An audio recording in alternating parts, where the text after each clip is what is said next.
एक बार ऐसा हुआ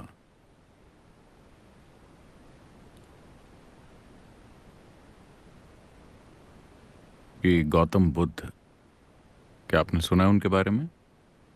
हम्म? सभी ने गौतम के बारे में सुना है। So, उनका नाम बुद्ध नहीं है, उनका नाम है गौतम सिद्धार्थ। वो एक बुद्ध बन गए। वैसे वो दुनिया के इकलौते बुद्ध नहीं हैं। हजारों बुद्ध हो चुके हैं और आज भी हैं। तो गौतम एक दिन सुबह लोगों के एक बड़े समूह के बीच बैठे थे। सुबह सुबह, मतलब कि इस समय से भी पहले, एक आदमी आया और आकर पेड़ की आड़ में खड़ा हो गया। वो आदमी बहुत बड़ा भक्त है। वो राम का भक्त है। आप राम के बारे में जानते हैं? रमी नहीं, राम।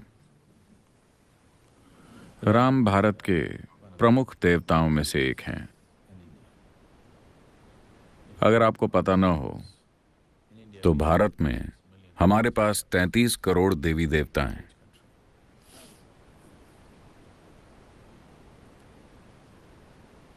तो वो राम का बहुत बड़ा भक्त था। भारत में भक्तगण, आजकल ऐसा नहीं होता, न हर कोई ऐसा होता है, लेकिन वो लोग जो इसे गंभीरता से लेते हैं, वो जिस भगवान में विश्वास रखते हैं, उसके नाम के अलावा कुछ और बोलते ही नहीं। अगर वो आपको बुलाना चाहते हैं तो वो कहेंगे राम राम। अगर जाने के लिए कहना हो तो राम राम। अगर उन्हें कुछ चाहिए तो राम राम। राम के सिवा कोई और शब्द नहीं। कपड़ों पर भी राम राम छपा है। वो बोलते भी राम राम हैं, वो जीते भी राम राम हैं। वो अपनी पूरी जिंदगी भगवान को समर्पित कर देते हैं। आप स्मार्ट हैं, आप वैसे नहीं हैं। आप भगवान को इंश्योरेंस की तरह रखते हैं। कहीं अगर कुछ गड़बड़ हो जाए तो मैंने भी अपना प्रीमियम भरा हुआ है। जो कुछ आपको करना है आप कर ही लेते हैं। भगवान को आप इंश्योरेंस की तरह रखते हैं। आप स्मार्ट हैं। लेकिन इस आदमी ने अपना पूरा जीवन भगवान में लगा दिया, पूरी तरह से। उम्र बीत रही है, थोड़ा सा संदेह पैदा हुआ। क्या यहाँ ऐसे लोग हैं जो भगवान में विश्वास नहीं रखते? कोई नहीं? कोई वामपंथी नहीं है? सिर्फ एक। क्या नाम है आपका? सिर्फ जॉन? और कोई नहीं?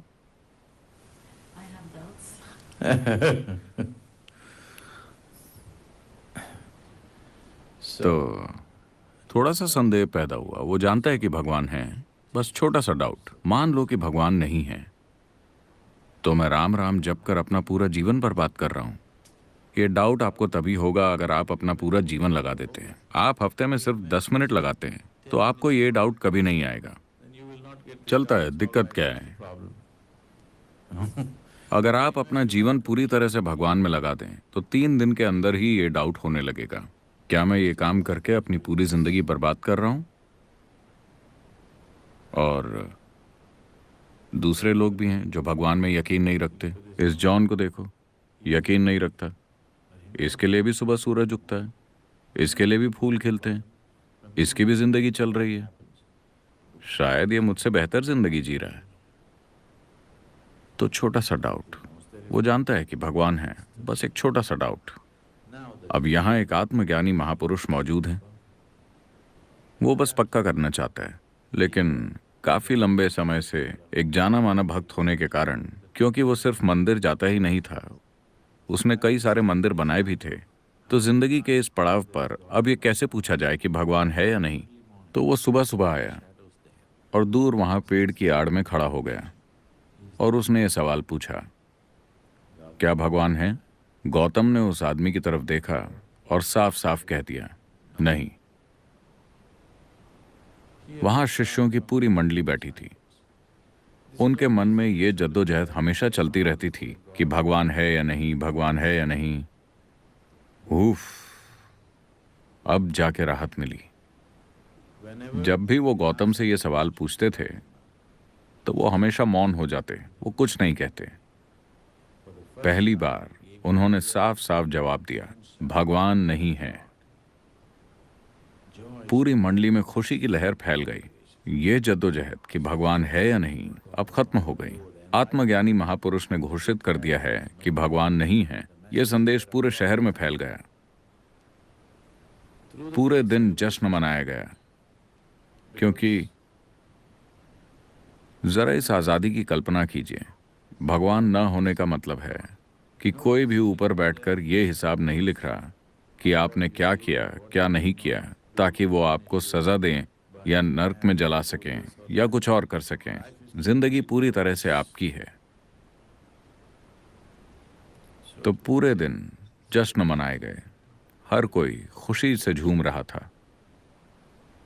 शाम को एक बार फिर सभा बैठी थी। एक और आदमी आया। वो भी दूर पेड़ की आड़ में खड़ा है।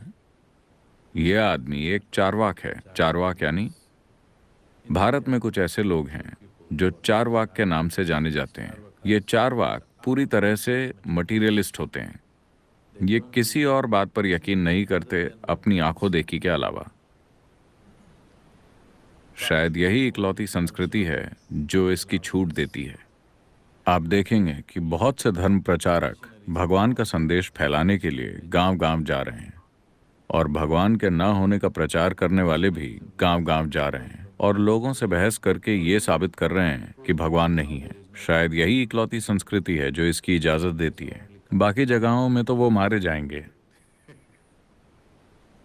अगर आप चाहें तो भगवान का प्रचार कर सकते हैं, और अगर चाहें तो उनके न होने का। यही सच्ची डेमोक्रेसी है ना? ऐसा हजारों सालों से चलता आ रहा है। लोग गांवों में जाकर बहस करते हैं और साबित करते हैं कि भगवान नहीं है। तो ये एक एक्सपर्ट चारवाक है। आपका विश्वास चाहे कितना भी पक्का क्यों ना हो, अगर आपने 10 मिनट उससे बात कर ली तो वो साबित कर देगा कि भगवान नहीं है। हजारों लोगों को वो यकीन दिला चुका है कि भगवान नहीं है, भगवान नहीं है, भगवान नहीं है। उम्र बीत रही है। थोड़ा सा संदेह आ गया है। मान लो कि भगवान है। जब मैं वहां जाऊंगा तो क्या वो मुझे छोड़ देंगे? और ये सारे भक्तगण कहते हैं कि उनके पास टॉर्चर करने के लिए हर तरह के औजार हैं। चूंकि मैं ये साबित करने में लगा था कि उसका अस्तित्व ही नहीं है, वो शायद मुझे ज्यादा ही टॉर्चर करेंगे। वो जानता है कि भगवान नहीं है। उसने हजारों लोगों को साबित किया है कि भगवान नहीं है। बस थोड़ा सा संदेह है। अब एक आत्मज्ञानी महापुरुष मौजूद हैं। वो पक्का करना चाहता है।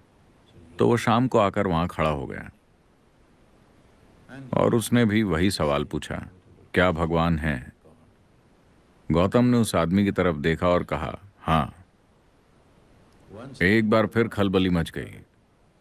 सुबह उन्होंने कहा भगवान नहीं है। वो सभी बहुत खुश थे। शाम को वो कहते हैं भगवान है। तो गौतम ये कौन सा खेल खेल रहे हैं? देखिए, अगर आप विश्वास करते हैं कि भगवान है या आप विश्वास करते हैं कि भगवान नहीं है, दोनों एक ही चीजें हैं। You're in the same boat. You believe something that you do not know. आप ऐसी चीज पर विश्वास कर रहे हैं जिसे आप नहीं जानते। मैं इस पर विश्वास करता हूं, तुम उस पर विश्वास करते हो, इससे कोई फर्क नहीं पड़ता। आप किसी भी चीज पर विश्वास कर सकते हैं। हाँ, कोई भी किसी भी चीज पर विश्वास कर सकता है। ये जरूरी नहीं कि इसका सच्चाई से कोई भी लेना देना हो। अगर आप ये स्वीकार करें कि मैं नहीं जानता, तो जानने की चाहत पैदा होगी। अगर चाहत पैदा होगी तो खोज शुरू होगी, और अगर खोज शुरू होगी तो जानने की संभावना भी होगी।